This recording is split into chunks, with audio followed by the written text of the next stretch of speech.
மக்களே, இனிமே வீட்டை பூட்டினாலும் கதவின் மேல் ஒரு கண் இருக்கட்டும். எப்படியெல்லாம் திருடர்கள் உள்ளே நுழைகிறார்கள் பாருங்கள். நம் வீட்டின் முக்கியமான பாதுகாப்பு இடம் நிலைவாசல் கதவுதான். பெரும்பாலான வீடுகளில் இந்த கதவு மரத்தினால் செய்யப்பட்டிருக்கும்.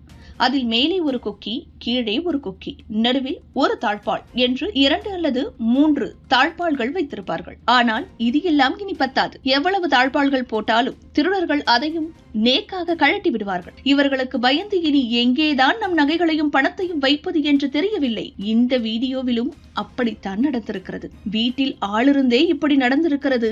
சத்தம் கேட்டு வந்தவுடன் திருடர்கள் ஓடி இருக்கிறார்கள். அப்போ ஆளில்லாத வீட்டு நிலைமை எல்லாம் என்ன செய்வது?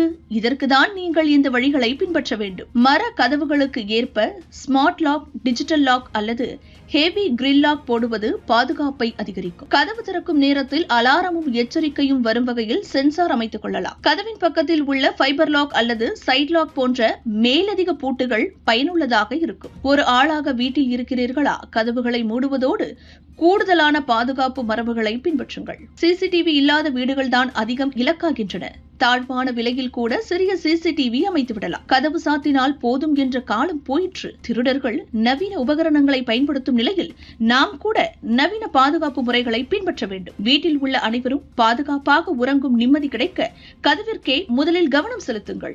நீங்கள் மட்டுமல்ல, உங்கள் கதவும் சோர்வடையக்கூடாது. அனைவருக்கும் வணக்கம். நீங்க அன்றாடம் தூங்குறதுக்கு முன்னாடி செய்ய வேண்டிய ஒரு முக்கியமான வேலை. இப்போ நம்ம ஊர்லாம் வந்து பார்த்தீங்கன்னா இந்த கொள்ளையடிக்கிற சம்பவங்கள் தொடர்ந்து அதிகரிச்சுக்கிட்டே வருது. என்னதான் காவல்துறை கட்டுப்படுத்தினாலும் கூட பார்த்தீங்கன்னா இந்த மாதிரி ஆளுங்க இன்னும் இருக்க தான் செய்கிறாங்க. வேறு மாறு வேஷத்தில் இந்த மங்கிக்குள்ளா போட்டு வந்தாங்க. இப்போ முகத்தில் பார்த்தீங்கன்னா விபூதி பூசிட்டு வராங்க. இந்த மாதிரி டிஃப்ரெண்ட்டாக மாட்டிக்காமல் இருக்குது இன்னமும் பண்ணிக்கிட்டு இருக்காங்க. பூட்டிருக்க வீடுகளில் பார்த்தீங்கன்னா வெளிப்புறமாக அவங்க அடித்து உடைக்கிறாங்க. ஸோ நம்ம வீட்டில் கூட பார்த்தீங்கன்னா ஒரு சம்பவம் நடந்துச்சு. அது என்னன்னு பார்த்தீங்கன்னா நீங்களே பாருங்களேன். நான் என்ன பண்ணணும்னு சொல்கிறேன்.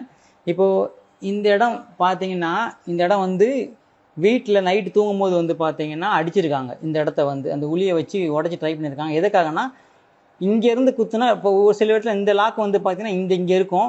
ஸோ இங்கே அடித்தா இந்த லாக் அப்படியே ஓப்பன் ஆகிடும். அதுக்கப்புறம் கீழே பார்த்தீங்கன்னா ஒரு இடி இடித்து அவங்க ஓப்பன் பண்ணிடலாம் நினச்சிருக்காங்க. எங்கள் வீடு மட்டும் இல்லை, பக்கத்தில் ஒரு 10 வீடு கிட்ட ட்ரை பண்ணி இந்த மாதிரி உடச்சிட்டு எஸ்கேப் ஆகிட்டாங்க. ஸோ அதுக்கப்புறம் பார்த்தீங்கன்னா நம்ம எல்லாம் என்ன செய்யணும்னா வீட்டுக்குள்ளே இந்த ஒரு லாக் மட்டும் கிடையாது. நீங்கள் தூங்குறதுக்கு முன்னாடி கதவை மூடினீங்கன்னா மேக்ஸிமம் உங்கள் வீட்டில் எத்தனை லாக் இருக்கோ அது எல்லாமே ட்ரை பண்ணிக்கோங்க. அதாவது இந்த நம்ம லாக் போட்டோம், இந்த செகண்ட் ஒன்று போட்டுக்கோங்க. அதே மாதிரி இந்த மேலே இருக்கிற லாக்கும் போட்டுக்கோங்க. அதே மாதிரி முடிஞ்ச அளவு உங்களால் எத்தனை லாக் வைக்க முடியுதோ அத்தனை லாக்குமே போட்டு தூங்குறது நல்லது. ஏன்னா அவங்க ஒரு லாக் உடைக்கிற நேரத்தில் நமக்கு பார்த்தீங்கன்னா டைம் கிடைக்கும். அக்கம் பக்கத்தில் இப்போ இந்த இன்சிடெண்ட்டில் கூட அக்கம் பக்கத்தில் அவங்க கத்தின காரணத்தினால எஸ்கேப் ஆகிட்டாங்க. ஸோ வீட்டுக்குள்ளே இருக்க நமக்குமே பார்த்தீங்கன்னா சில டைம் கிடைக்கும். அவங்களால எல்லா லாக்கையுமே உடனே பார்த்தீங்கன்னா உடச்சி திறந்துட முடியாது.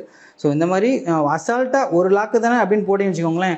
இந்த இடத்துல சப்போஸ் ஏதாவது இந்த வீடியோவில் பெரிய ஆயுதத்தை வச்சு அவங்க உடைக்கிறாங்க. உடைக்கணும் டப்புன்னு இதை விட்டுறதுக்கு வாய்ப்பு இருக்குது. ஸோ அதனால் முடிஞ்ச அளவு வீட்டில் இருக்கிற எல்லா லாக்குமே பார்த்தீங்கன்னா நீங்கள் போட்டுட்டு தூங்குறது ரொம்பவே நல்லது. உங்களுக்கு ஒரு டைம் கிடைக்கும். ஒரு பிரச்சனைன்னு வருது அப்படின்னா நீங்கள் அதுலேருந்து வெளியே வரதுக்கு உங்களுக்கு டைம் கிடைக்கும். ஸோ ரொம்பவே கவனமாக இருங்க. இது போன்ற முக்கிய நிகழ்வுகள், அரசியல் தகவல்களை ஆழமாக மாறுபட்ட கோணத்திலும் அறிந்து கொள்ள மறக்காமல் பாரத் மெயில் 24 பக்கத்தை பின்பற்றிக் கொள்ளுங்கள். உங்கள் ஒவ்வொரு ஆதரவும் இது போன்ற பல நிகழ்வுகளின் பின்னணியை அறிய உதவும்.